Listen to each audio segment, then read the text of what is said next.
जय श्री कृष्णा। राधे राधे। आप सभी को एकादशी व्रत की हार्दिक शुभकामनाएं। आज 25 अक्टूबर 2023 बुधवार को अश्विनी माह के शुक्ल पक्ष की एकादशी तिथि है।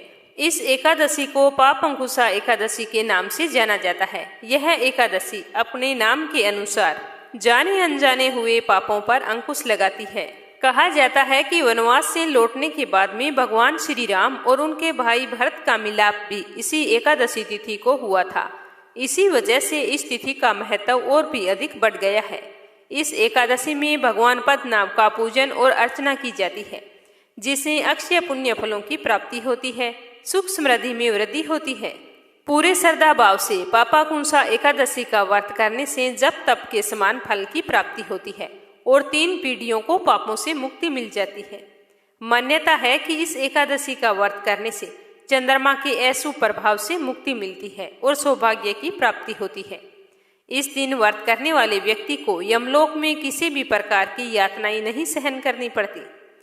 भगवान श्री कृष्ण ने युधिष्ठिर को इसी एकादशी का महत्व बताते हुए कहा था कि यह एकादशी पाप का विरोध करती है, अर्थात पाप कर्मों से रक्षा करती है। इस व्रत को करने से अपने साथ साथ अपने परिजनों को भी इसका लाभ मिलता है। इस व्रत से न सिर्फ मन शुद्ध होता है, बल्कि अश्वमेघ और सूर्य यज्ञ के बराबर पुण्य फलों की प्राप्ति होती है। अगर किसी व्यक्ति से अनजानवश कोई पाप हो जाता है तो उसे इस एकादशी का व्रत अवश्य करना चाहिए।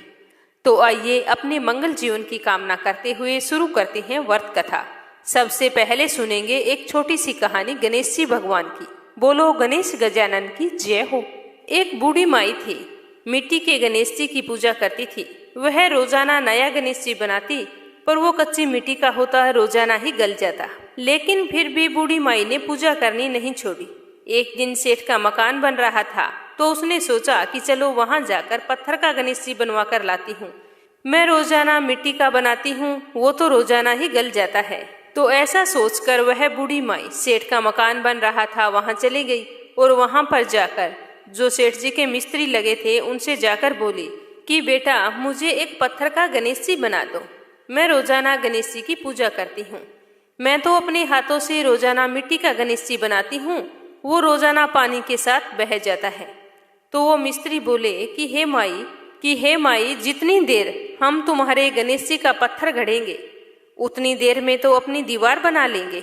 ऐसे छोटे मोटे कामों के लिए हमारे पास समय नहीं है। तुम्हें दिखाई नहीं देता कि हम सेठ जी की कितनी बड़ी हवेली तैयार कर रहे हैं। तो यह सुनकर बुढ़िया तो निराश हो गई और उसे गुस्सा भी आ गया। तो उसने गुस्से में कहा कि भगवान करे तुम्हारी दीवार टेढ़ी हो जाए। तो वो दीवार जो बना रहे थे वो टेढ़ी हो गई। जब मिस्त्री ने देखा कि दीवार तो टेढ़ी है तो उन्होंने दीवार को ढा दी और दीवार बनाई, वो भी टेढ़ी हो गई। ऐसा करते करते सुबह से शाम हो गई। शाम को सेठ जी आए। उन्होंने कहा कि आज तुमने कुछ भी नहीं किया, एक दीवार बना रहे थे वो भी अभी तक नहीं बनाई है। तो वो कहने लगे कि क्या बताएं सेठ जी, आज एक बुढ़िया आई थी, वो कह रही थी कि मेरे पत्थर का गणेश जी गढ़ दो। तो हमने बनाया नहीं और वो जाते वक्त हमें कह गई कि तुम्हारी दीवार टेढ़ी हो जाए भगवान करे। तब से ये दीवार सीधी नहीं हो रही है। हमने ना जाने कितनी बार बना ली है, पर यह सीधी नहीं बन रही है। तो सेठ जी ने सारी बात सुनकर बुढ़िया को बुलवाया। तो सेठ जी ने कहा कि बूढ़ी माई तेरे को मैं सोने का गणेश जी बनवा दूंगा, लेकिन हमारी टेढ़ी दीवार को सीधा कर दो। तो यह सुनकर वह बूढ़ी माई बहुत ही खुश हुई और बोली कि भगवान तुम्हारा भला करे। जैसे ही बुढ़िया ने ये बोला तो वो दीवार तो सीधी हो गई। सारे लोग देखकर बहुत ही आश्चर्यचकित हो गए और सेठ जी को बहुत ही खुशी हुई और उन्होंने बूढ़ी माई को सोने का गणेश जी बनवा कर दिया। हे गणेश जी, जैसे आपने बुढ़िया की सुनी वैसे सबकी सुनना। बोलो गणेश जी महाराज की जय हो। अब सुनेंगे पापंकुशा एकादशी व्रत कथा। बोलो श्री हरि विष्णु की जय हो। बोलो लक्ष्मी माता की जय हो। और आप सभी कमेंट बॉक्स में जय हो विष्णु भगवान की अवश्य लिखना। एक बार युधिष्ठिर कहने लगे कि हे जगदीश्वर, मैंने अश्विनी कृष्ण एकादशी अर्थात इंदिरा एकादशी का सविस्तार वर्णन सुना है। अब आप कृपया करके मुझे अश्विनी यानी कि क्वार माह के शुक्ल पक्ष की एकादशी के विषय में बतलाइए। इस एकादशी का नाम क्या है, इसके व्रत करने का विधान क्या है, इसका व्रत करने से किस फल की प्राप्ति होती है, कृपया करके यह सारा विधान मुझे बताइए, मैं सुनने की अभिलाषा रखता हूँ। तो युधिष्ठिर की बात सुनकर श्री कृष्ण भगवान ने कहा कि हे कुंती नंदन, अश्विनी माह के शुक्ल पक्ष की एकादशी का नाम पापाकुंसा एकादशी है। इसका व्रत करने से सभी पाप नष्ट हो जाते हैं तथा व्रत करने वाला अक्षय पुण्य का भागी होता है। अश्विनी शुक्ल एकादशी के दिन इच्छित फल की प्राप्ति के लिए भगवान श्री हरि विष्णु का पूजन करना चाहिए। इस पूजन के द्वारा मनुष्य को स्वर्ग लोक की प्राप्ति होती है। हे युधिष्ठिर, जो मनुष्य कठिन तपस्याओं के द्वारा फल की प्राप्ति करते हैं, वह फल इस एकादशी के दिन क्षीर सागर में शेष नाग पर शयन करने वाले भगवान विष्णु को नमस्कार कर देने मात्र से ही मिल जाता है और मनुष्य को यम के दुख नहीं भोगने पड़ते। मनुष्य को पापों से बचने का दृढ़ संकल्प करना चाहिए। भगवान विष्णु का ध्यान स्मरण किसी भी रूप में सुखदायक और पापनाशक है, किंतु पापाकुंसा एकादशी के दिन प्रभु का स्मरण कीर्तन सभी क्लेशों व पापों का शमन करता है। आज मैं तुम्हें इसकी एक कथा सुनाता हूँ, ध्यान पूर्वक सुनना। प्राचीन समय में विंध्य पर्वत पर क्रोधन नाम का एक बहेलिया रहता था। वह बड़ा ही क्रूर था। उसका सारा जीवन हिंसा, लूटपाट, मद्यपान और गलत संगति और पाप कर्मों में बीता। जब उसका अंतिम समय आया, तब यमराज के दूत बहेलिये को लेने के लिए आए। यमदूत ने बहेलिये से कहा कि कल तुम्हारे जीवन का अंतिम दिन है, इसीलिए हम तुम्हें कल लेने के लिए आएंगे। यह बात सुनकर बहेलिया तो बहुत ही भयभीत हो गया और महर्षि अंगिरा के आश्रम में जा पहुंचा और महर्षि अंगिरा के चरणों में गिरकर प्रार्थना करने लगा, रोने गिड़गिड़ाने लगा, कहने लगा कि हे ऋषिवर, मैंने जीवन भर पाप कर्म किए हैं, कृपया करके मुझे कोई ऐसा उपाय बताइए जिससे मेरे सारे पाप नष्ट हो जाएं और मुझे मोक्ष की प्राप्ति हो। तो उस तरह उसके निवेदन करने पर महर्षि अंगिरा ने उसे अश्विनी शुक्ल पापाकुंसा एकादशी व्रत की विधि बताते हुए व्रत करने को कहा। तो व्रत का सारा विधान जानकर महर्षि अंगिरा के कहे अनुसार उस बहेलिये ने इस एकादशी के व्रत को किया। तो व्रत के प्रभाव से उसे सारे पापों से छुटकारा मिल गया। एकादशी का व्रत करने से उसे श्री हरि विष्णु का आशीर्वाद मिला, तो वह उसी आशीर्वाद के बल पर विष्णु लोक को गया। जब यमराज के यमदूतों ने इस चमत्कार को देखा तो वह बहेलिये को बिना लिए ही यमलोक वापिस लौट गए। तो इस तरह बहेलिये ने एकादशी का व्रत करके उनके पुण्य प्रताप से अपने सारे पापों का अंत कर लिया। तो अब अपने सुनते हैं राजा अम्बरीश की कथा। प्राचीन समय में अम्बरीश नाम का एक धर्मात्मा राजा रहा करता था। उनके राज्य में बहुत ही सुख शांति थी। वह हर प्रकार की मोह माया से मुक्त थे। वो अधिकतर समय प्रभु भक्ति में लगाया करते थे। राजा अम्बरीश सोचते थे कि भौतिक सुख साधन सामग्री सब कुछ एक दिन नष्ट हो जाएगा, परंतु भगवान की भक्ति इस लोक में और परलोक में भी उनके साथ रहेगी। तो अम्बरीश की ऐसी सच्ची भावना देखकर विष्णु भगवान बहुत ही प्रसन्न हुए और अम्बरीश की सुरक्षा का काम अपने सुदर्शन चक्र को सौंप दिया। एक समय की बात है कि राजा अम्बरीश ने 1 वर्ष तक द्वादशी प्रधान व्रत रखने का नियम बनाया, यानी कि वो एकादशी का व्रत करते और द्वादशी को ब्राह्मणों को भोजन करवाते, उनको दान दक्षिणा देने के बाद में ही स्वयं अपने व्रत का पालन करते थे। इस तरह पूरा साल बीत गया। साल की अंतिम एकादशी थी। राजा अम्बरीश का व्रत था। द्वादशी पर उन्होंने पूरे विधि विधान से भगवान विष्णु की पूजा अर्चना की, महाअभिषेक की विधि सब प्रकार से की, सामग्री तथा संपत्ति से भगवान का अभिषेक किया तथा ब्राह्मणों को बुलाकर भोजन करवाया, खूब दान दक्षिणा दी। उसके बाद में ब्राह्मण देवों की आज्ञा से जब वो व्रत की समाप्ति पर पारण करने के लिए बैठे ही थे तो अचानक कहीं से महर्षि दुर्वासा ऋषि आ पधारे। अम्बरीश ने खड़े होकर उन्हें आदर से बैठाया और भोजन करने के लिए प्रार्थना की। तो ऋषि दुर्वासा ने कहा कि भूख तो बड़े जोरों की लगी है राजन, पर थोड़ी देर रुको, मैं नदी में स्नान करके आता हूँ, उसी के बाद में भोजन करूँगा। तो ऐसा कहकर ऋषि दुर्वासा स्नान करने के लिए चले गए। वहां जाकर स्नान ध्यान में इतना डूब गए कि उन्हें याद ही नहीं रहा कि अम्बरीश बिना उनको भोजन कराए अपने व्रत का पारण नहीं करेंगे। ऋषि दुर्वासा को गए हुए बहुत ही देर हो चुकी थी। द्वादशी तिथि समाप्त होने जा रही थी। द्वादशी के रहते पारण ना करने से राजा का व्रत खंडित हो जाता, लेकिन राजा दुर्वासा ऋषि को भोजन कराए बिना पारण नहीं करना चाहते थे। इस विकट स्थिति के चलते अम्बरीश परेशान हो गए। तो ब्राह्मणों ने उन्हें परेशान देखकर कहा कि राजन, द्वादशी समाप्त होने में थोड़ा ही समय बचा है। आपको अपने व्रत का पारण द्वादशी तिथि के अंदर ही करना चाहिए। दुर्वासा ऋषि अभी तक आए नहीं हैं, इसीलिए आप ऐसा करो, केवल जल पीकर अपने व्रत का पारण कर लो। जल पीने से आपके व्रत का पारण भी हो जाएगा और भोजन करने का आपको दोष नहीं लगेगा। अगर द्वादशी तिथि समाप्त हो गई तो आपका व्रत खंडित हो जाएगा, आपके पूरे 1 साल के व्रत बेकार ही जाएंगे। तो शास्त्रों के विधान के अनुसार ब्राह्मणों की आज्ञा से राजा अम्बरीश ने अपने व्रत का पारण पानी पीकर कर लिया था। अभी वो जल पी ही रहे थे कि अचानक से दुर्वासा ऋषि वहां पर आ गए। और दुर्वासा ऋषि ने देखा कि मुझे भोजन करवाए बिना ही अम्बरीश ने जल पीकर व्रत का पारण कर लिया है।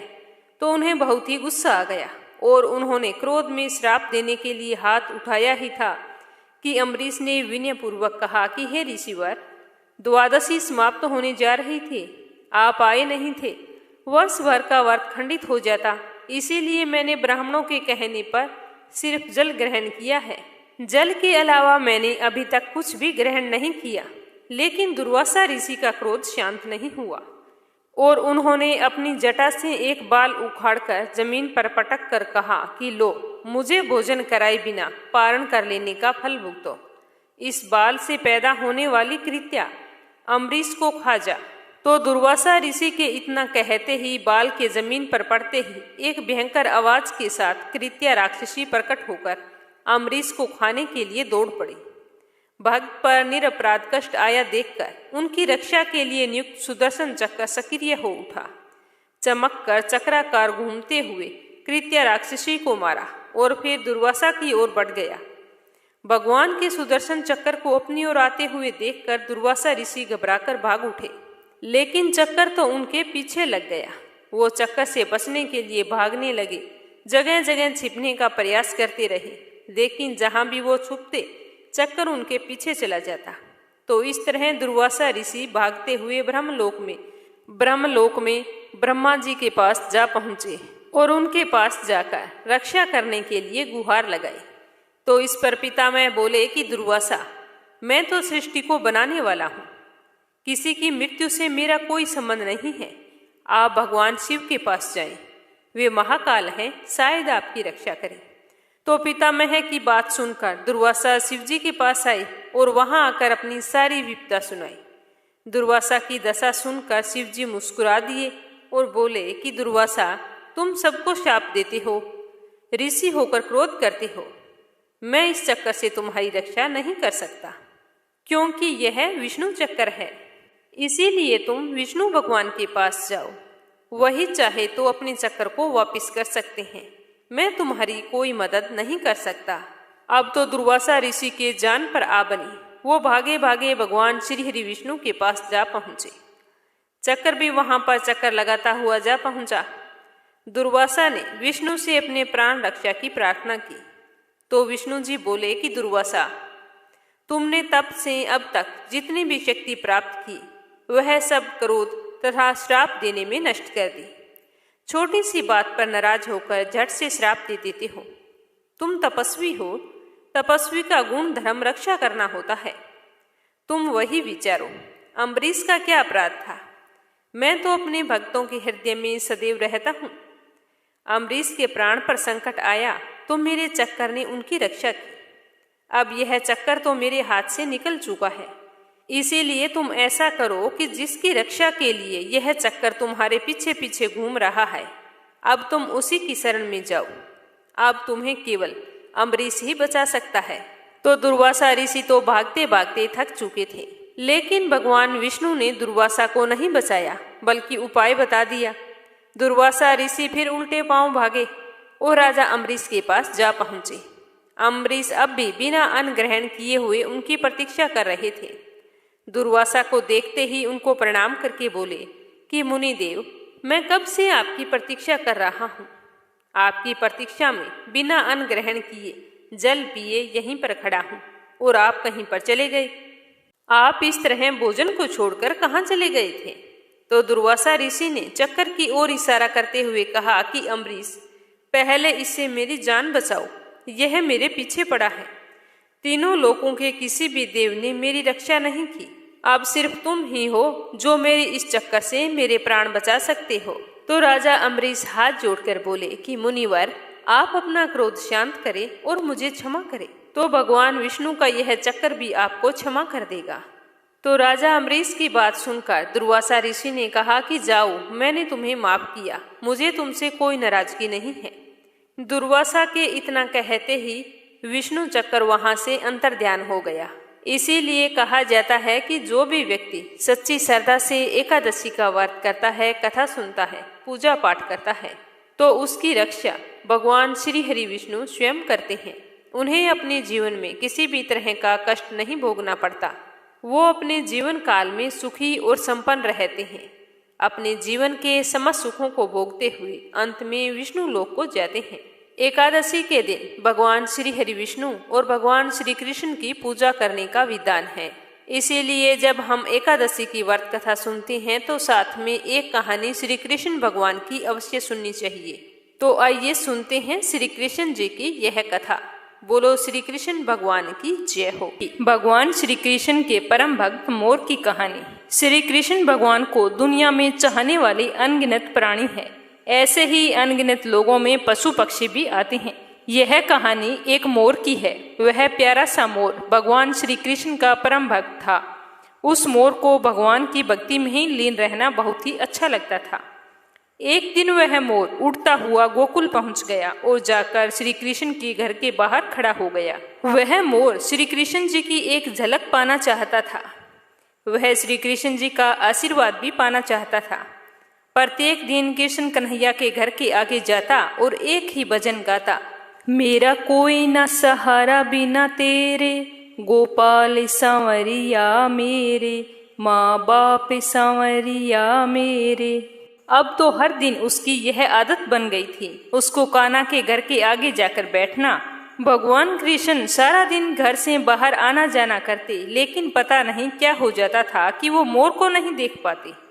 मोर हर दिन भजन गाता, लेकिन श्री कृष्ण मानो जैसे उसके भजन को अनदेखा कर देते थे। अब तो वह मोर बहुत ही दुखी रहने लगा था। हमेशा वह यही सोचता रहता कि प्रभु मुझको अनदेखा क्यों कर रहे हैं। मैंने ऐसी कौन सी गलती कर दी है जिसके कारण भगवान मुझसे नाराज हैं। ऐसा करते करते पूरा 1 साल बीत गया, लेकिन अब भी श्री कृष्ण ने मोर के भजन पर कोई प्रतिक्रिया व्यक्त नहीं की थी। आखिर एक दिन मोर थक हार कर जोर जोर से रोने लगा। उसकी सिसकती हुई आवाज को किसी ने नहीं सुना। तभी वहां से एक मैना गुजर रही थी, तो उसने देखा कि मोर तो जोरों से रो रहा था। तो वह मोर के पास गई और पूछा कि क्या हुआ भाई, तुम रो क्यों रहे हो? तो मोर ने कहा कि मैं क्या बताऊं बहन, मैं तो बहुत ही दुखी हो गया हूँ। आज मुझे पूरा 1 साल हो गया है यहाँ आते हुए, लेकिन कृष्ण कन्हैया ने एक बार भी पलटकर मेरी तरफ नहीं देखा। पता नहीं मैंने ऐसी कौन सी गलती कर दी। तो मैना बोली, भाई तुमने कोई गलती नहीं की। मुझे पता है कि तुम दुखी हो। मुझे लगता है कि तुम्हारे दुख को राधा रानी ही दूर कर सकती है। तो चलो मैं तुम्हें राधा रानी के घर बरसाना ले चलती हूँ। फिर वह मोर और मैना बरसाना की ओर निकल पड़े। बरसाना पहुंचकर मोर और मैना राधा रानी के घर पहुंचे। मोर ने बरसाना में आकर भी कृष्ण जी के लिए भजन गाया, जबकि मैना ने राधा जी के लिए श्री राधे राधे राधे राधे बरसाने वाली राधे राधे यह भजन गाया। जैसे ही राधा जी ने कृष्ण जी का भजन सुना तो वह भागी हुई बाहर चली आई और राधा जी ने मोर को अपने हाथों में उठा लिया। राधा जी मोर को सहलाते हुए प्यार करने लगी। फिर राधा रानी ने पूछा कि मोर, तुमने बहुत प्यारा भजन गाया है, तुम कहाँ रहते हो? मेरे घर के आगे आकर गाने का क्या मतलब है, मुझे बताओ। तो मोर बोला कि राधा रानी, मैं कृष्ण जी का भक्त हूँ। 1 साल से मैं कान्हा के भजन गा रहा हूँ, लेकिन उन्होंने मुझे एक बार भी नहीं देखा। यहाँ तक कि जब भी मुझे प्यास लगी तब उन्होंने मुझे पानी भी नहीं पिलाया। ऐसा कहते हुए मोर फिर से जोरों से रोने लगा। तो राधा रानी ने कहा कि प्यारे मोर, तुम रो मत, अगर तुम्हें श्री कृष्ण का आशीर्वाद चाहिए तो तुम ऐसा करो कि तुम श्री कृष्ण के भजन की जगह राधा रानी का भजन गाकर देखो। हो सकता है कि सुनकर श्री कृष्ण जी खुद ही चलकर तुम्हारे पास आ जाएं। मोर और मैना ने राधा रानी की बात को एकदम सही माना और फिर से दोबारा गोकुल की ओर उड़ चले। तो गोकुल पहुंचते ही मोर ने फिर से श्री कृष्ण जी के घर की ओर रुख किया, लेकिन इस बार कृष्ण जी का भजन गाने की जगह मोर ने राधा रानी का भजन गाया। श्री राधे राधे बरसाने वाली राधे राधे। जैसे ही राधा रानी के नाम का भजन श्री कृष्ण के कानों में पड़ा तो श्री कृष्ण भगवान बाहर की ओर दौड़े चले आए और बाहर आते ही उन्होंने मोर को अपने हाथ में उठाया और प्यार से पूछा, प्यारे मोर, तुम कहाँ से आए हो? क्या तुम बरसाना गांव से आए हो जो राधा रानी का इतना प्यारा भजन गा रहे हो? तो मोर ने कहा कि हे भगवान, मैं तो गोकुल गांव से ही हूँ। पिछले 1 साल से आपके यहाँ आ रहा हूँ और मैं पिछले 1 साल से आपके यहाँ आपके नाम का भजन भी गा रहा हूँ, लेकिन आपने मेरी तरफ एक बार देखा तक नहीं। ये तो छोड़ो, आपने मुझे कभी पानी भी नहीं पिलाया। तो श्री कृष्ण भगवान ने कहा कि प्रिय मोर, तुम्हारी बात एकदम सही है। मैंने तुम्हें पानी तक का भी नहीं पूछा और इसके लिए मैं पाप का भागीदार हूँ, लेकिन तुम पुण्य आत्मा हो। तुमने सबसे बड़ा पुण्य का काम यह किया है कि तुमने राधा रानी का नाम लिया है। इसी पुण्य काम के लिए आज से हमेशा के लिए तुम मेरे दिल में बस गए हो। आज से तुम्हारा स्थान मेरे सिर पर होगा। यह कहकर कृष्ण कन्हैया ने मोर का गिरा हुआ एक पंख उठाया और उसे अपने मुकुट पर सजा लिया। बस उसी दिन से लेकर आज तक कृष्ण कन्हैया के माथे पर सदैव मोर पंख विराजमान रहता है और सभी मोर पंख को बहुत ही पवित्र मानते हैं। तुलसी माता की कहानी। एक ब्राह्मण था, वह सुबह सवेरे स्नान करके मंदिर जाता था। प्रतिदिन वहां पर तुलसी माता की पूजा करता था और तुलसी माता से यही प्रार्थना करता कि तुलसी महारानी मेरे भी यहाँ आनंद मंगल करना। बस इस तरह से कहकर वह पूजा करके वापस लौट आता। इस तरह पूजा करते करते ब्राह्मण को कई साल बीत गए। तो तुलसी माता ने सोचा कि यह ब्राह्मण तो बहुत ही सीधा है और गरीब भी है, मेरी प्रतिदिन पूजा करता है और मुझे कहता है कि मेरे घर कुछ आनंद मंगल करना, तो मुझे कुछ ना कुछ करना चाहिए। तो एक दिन तुलसी महारानी एक कन्या का रूप धारण करके वहां पर बैठ गई। जैसे ही सुबह सुबह ब्राह्मण देवता पूजा पाठ करने के लिए आए और तुलसी माता की पूजा करके अपने घर को जाने लगे, तो वह बोली कि बाबा, मैं भी तुम्हारे साथ चलना चाहती हूँ। तो ब्राह्मण ने सोचा कि 6 लड़कियां तो मेरे पहले से हैं और 7 लड़कियों का मैं पालन पोषण कैसे करूँगा, लड़कियों की शादी कैसे कराऊंगा, मेरे पास तो कुछ भी नहीं है। यह सोचकर उसने उस लड़की से कुछ नहीं कहा और चुपचाप अपने घर लौट आया। दूसरे दिन जब ब्राह्मण फिर से मंदिर गया तो वह कन्या वहीं पर बैठी हुई मिली और ब्राह्मण पूजा करके आने लगा। तो वह बोली कि बाबा, मैं भी आपके साथ चलूं। तो वह ब्राह्मण कुछ भी नहीं बोला और सीधा अपने घर आ गया। लेकिन मन ही मन सोच सोच कर वह दुखी रहने लगा। चिंता के कारण उसका खाना पीना बिल्कुल ही कम हो गया। तो एक दिन उसकी पत्नी ने कहा कि स्वामी, क्या बात है, आजकल बहुत दुखी दुखी दिखाई देते हो, क्या सोचते रहते हो? तो वह ब्राह्मण अपनी पत्नी से बोला कि मैं मंदिर जाता हूँ तो वहाँ पर एक छोटी सी सुंदर सी कन्या बैठी है और वो कहती है कि बाबा, मैं भी आपके साथ चलूं। तो मैं उसे क्या जवाब दूं? मेरे पास तो कुछ भी नहीं है। तुम्हें तो पता है कि हम कितने गरीब हैं। 6 बेटियों का पालन पोषण तो हमसे होता नहीं है, तो 7वीं का कहाँ से करेंगे? मैं तो यही सोच सोच कर बहुत ही दुखी रहता हूँ कि उसे क्या जवाब दूं। अब तो मेरा मंदिर जाने से भी जी घबराता है। तो ब्राह्मण की बात सुनकर उसकी पत्नी बोली कि अरे, इसमें परेशान होने की क्या बात है, आ रही है तो आने दो। कल जब तुम मंदिर जाओ तो उस लड़की को अपने साथ ले आना, वो भी तो हमारी बेटी है। तो ब्राह्मण बोला कि भाग्यवान, हमें 6 बेटियों की शादी करनी है, तो 7वीं की शादी कहाँ से करवाएंगे? हम इतने गरीब हैं, हमारे पास खाने के लिए अनाज नहीं है, तो शादी कैसे करवाएंगे? तो ब्राह्मणी ने कहा कि ये कोई बात नहीं हुई, जब हम अपनी 6 बेटियों की शादी करवाएंगे तो वहीं 7वीं की भी करवा देंगे। अगर उसने हमारे घर जन्म लिया होता तो क्या हम उसे घर से निकाल देते? तुम मेरी बात मानो और कल उसे अपने साथ ले आना, मैं इंतजार कर रही हूँ। तो दूसरे दिन सुबह सवेरे स्नान करके जब ब्राह्मण मंदिर को गया और पूजा पाठ करके लौटने लगा तो उस कन्या ने कहा कि बाबा, मैं आपके साथ चलूं? तो ब्राह्मण बोला कि हाँ बेटा, चल। तो वह उसको लेकर घर आ गया। तो उसे देखकर उसकी माँ और उसकी 6 बहनें बहुत ही खुश हुई। वह अपनी बहनों के साथ बहुत ही खुश रहती थी और अपनी माँ का भी काम काज में हाथ बटाती थी। जब तुलसी माता कन्या के रूप में ब्राह्मण के घर आई तो उसी दिन से ब्राह्मण के तो भाग खुल गए। उसकी पंडिताई का काम बहुत ही अच्छे से चलने लगा। दूर दूर के गांव से उसे बुलावा आने लगा। दूर दूर के गांव में ब्राह्मण की खूब प्रशंसा होने लगी। ब्राह्मण के तो ठाठ हो गई, सुख सौभाग्य का वास हो गया, अन्न धन के भंडार भर गए। एक दिन ब्राह्मण ने अपनी पत्नी से कहा कि हमारी 7वीं बेटी तो बहुत ही भाग्यशाली है, उसके आने से हमारे तो भाग खुल गए हैं। तो ब्राह्मणी बोली कि आप बिल्कुल सच कह रहे हैं स्वामी, मैं भी आपसे एक बात कहना चाहती हूँ। हमारी 7 बेटियां विवाह योग्य हो गई हैं। अच्छे से घर वर तलाश करके उनकी शादी कर दीजिए। तो ब्राह्मण ने कहा कि यह तो तुम बिल्कुल ठीक कह रही हो। तो दूसरे दिन जब ब्राह्मण पूजा अर्चना करने के बाद में तैयार होकर कहीं जा रहे थे तो 7वीं बेटी ने कहा कि बाबा आज तैयार होकर आप कहाँ जा रहे हैं। तो ब्राह्मण ने सारी बात बताई।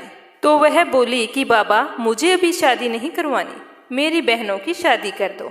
मैं उनकी शादी में नाचना चाहती हूँ और मेरी शादी बाद में करना। तो इस तरह से फिर उसकी 6 बहनों की अच्छे घर में शादी तय कर दी और तुलसी माता की कृपा से उनके घर में सारे जेवर, कपड़ा, खाना सब कुछ तैयार हो गया और उन सभी बहनों की अच्छी धूमधाम से शादी हुई और वो सभी अपने अपने ससुराल चली गई। अगले दिन ब्राह्मण सुबह सवेरे उठे तो देखा कि आंगन के बीचों बीच एक तुलसी का पौधा है। तो ब्राह्मण को देखकर यह बहुत ही आश्चर्य हुआ कि मेरे आंगन में तुलसी का पौधा कैसे आया। तो उसने जल्दी से ब्राह्मणी को उठाया और दोनों जैसे ही तुलसी के पौधे के पास गए तो उन्हें अपनी 7वीं बेटी का मुस्कुराता हुआ चेहरा उस तुलसी की पौधे में दिखाई दिया। तो यह देखकर दोनों की आंखों में खुशी के आंसू छलक आए और दोनों कहने लगे कि इतने दिनों तक हमारे साथ तुलसी माता स्वयं रही और हमें पता भी नहीं चला। फिर उसी दिन से ब्राह्मण और ब्राह्मणी स्नान करके पहले तुलसी माता की पूजा करते, पूजा करने के बाद में ही कोई दूसरा काम करते। हे तुलसी माता, जैसा आपने ब्राह्मण को दिया वैसा सबको देना, जैसा आनंद मंगल उनके घर में किया वैसे हमारे भी करना, सुख सौभाग्य बनाए रखना। लप्सी और तपसी की कहानी। एक लप्सी था, एक तपसी था। तपसी हमेशा भगवान की तपस्या करता था लेकिन उसे चोरी करने की आदत थी। लप्सी हमेशा 1.25 सेर की लापसी बनाता और पहले भगवान को भोग लगाता, उसके बाद में स्वयं भोजन करता।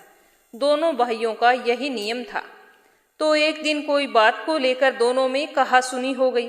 तो तपसी बोला कि मैं रोजाना भगवान की तपस्या करता हूँ, इसीलिए मैं बड़ा हूँ। तो लप्सी बोला कि मैं रोज भगवान को 1.25 सेर लापसी का भोग लगाता हूँ, इसीलिए मैं बड़ा हूँ। ऐसा कहते हुए दोनों जोर जोर से लड़ने लगे। तभी वहां से नारद जी गुजर रहे थे। दोनों को लड़ता हुआ देखकर वहां आए और उनसे पूछा कि तुम दोनों लड़ क्यों रहे हो। तो दोनों ने अपने आप को बड़ा बताया और साथ में बड़ा होने का कारण भी बताया। तो नारद जी बोले कि मैं तुम्हारा फैसला कर दूंगा, कल आऊंगा, बता दूंगा भी कौन बड़ा है। दूसरे दिन लप्सी और तपसी नहाकर अपनी रोज की भक्ति करने आए तो नारद जी ने छुपकर 1.25 करोड़ की एक एक अंगूठी उन दोनों के आगे रख दी। जैसे ही भक्ति करते हुए तपसी की नजर उस अंगूठी पर पड़ी तो उसने चुपचाप से उठाई और अपने पैर के नीचे दबा ली। लप्सी की नजर अंगूठी पर पड़ी लेकिन उसने ध्यान नहीं दिया। उसने पहले भगवान को भोग लगाया और फिर स्वयं भोजन करने के लिए बैठ गया। थोड़ी देर बाद नारद जी सामने आए तो दोनों ने पूछा कि अब बताओ हम में से कौन बड़ा है। तो नारद जी ने तपसी से खड़ा होने के लिए कहा तो वो खड़ा हुआ तो उसके पैर के नीचे दबी हुई अंगूठी दिखाई दी। तो नारद जी ने तपसी से कहा, तपस्या तो तुम करते हो, इतनी तपस्या करने के बाद भी तुम्हारी चोरी करने की आदत नहीं गई। ये अंगूठी मैंने ही तुम दोनों के आगे रखी थी। मैं ये देखना चाहता था कि तुम दोनों में से किन के मन में लालच है। तो तूने तो अंगूठी दिखाई पड़ते ही झट से अपने पैर के नीचे दबा ली। लेकिन लप्सी का ध्यान अंगूठी पर जाने के बाद भी लप्सी ने अंगूठी को ना ही उठाया और ना ही ध्यान किया। उसने सिर्फ अपने भगवान जी में ही ध्यान रखा, उन्हें भोग लगाया और बाद में स्वयं भोजन करने लगा। इसीलिए लप्सी बड़ा है और तुम्हें तुम्हारी तपस्या का कोई भी फल नहीं मिलने वाला। जितनी चाहे मर्जी तुम तपस्या कर लो, तुम्हें इसका कोई भी फल नहीं मिलेगा। तो तपसी को यह सुनकर बहुत ही दुख हुआ। और वह शर्मिंदा होकर नारद जी से माफी मांगने लगा और कहने लगा कि आज तक की मेरी गलती माफ करो और मुझे बताओ कि मुझे मेरी तपस्या का फल कैसे मिलेगा। आज के बाद कभी भी मैं चोरी नहीं करूंगा। तो नारद जी ने कहा कि यदि कोई गाय और कुत्ते की रोटी नहीं बनाएगा तो उसका फल तुझे मिलेगा। यदि कोई आदमी ब्राह्मण को भोजन करवाकर उसे दक्षिणा नहीं देगा तो उसका फल भी तुझे ही मिलेगा। अगर किसी को सूट तीवल साड़ी अगर हम देते हैं, उसके ऊपर अगर भेंट स्वरूप कुछ रुपए नहीं देंगे तो उसका फल भी तुझे ही मिलेगा। अगर कोई व्यक्ति दिए से दिया जलाएगा तो उसका फल भी तुझे ही मिलेगा। अगर कोई औरत आंगन लीपकर चौका नहीं लीपेगी तो उसका फल भी तुझे ही मिलेगा। यदि कोई व्रत कथा में सारी कहानी सुन ले लेकिन तुम्हारी कहानी ना सुने तो उसका फल भी तुझे ही मिलेगा। उसी दिन से हर व्रत कथा और कहानी के साथ लपसी तपसी की कहानी कहीं और सुनी जाती है। तो ये थी पापाकुंसा एकादशी की संपूर्ण व्रत कथा। उम्मीद करती हूँ कि आपको जरूर पसंद आई होगी। तो कथा समाप्त होते ही कमेंट बॉक्स में जय हो विष्णु भगवान की, जय हो कृष्ण कन्हैया की अवश्य लिखना। साथ ही अगर आपने इस चैनल को सब्सक्राइब नहीं किया है तो जरूर करना। आपका बहुत बहुत धन्यवाद। भगवान श्री हरि विष्णु आपकी सारी मनोकामनाएं पूर्ण करें। जय श्री कृष्णा। राधे राधे।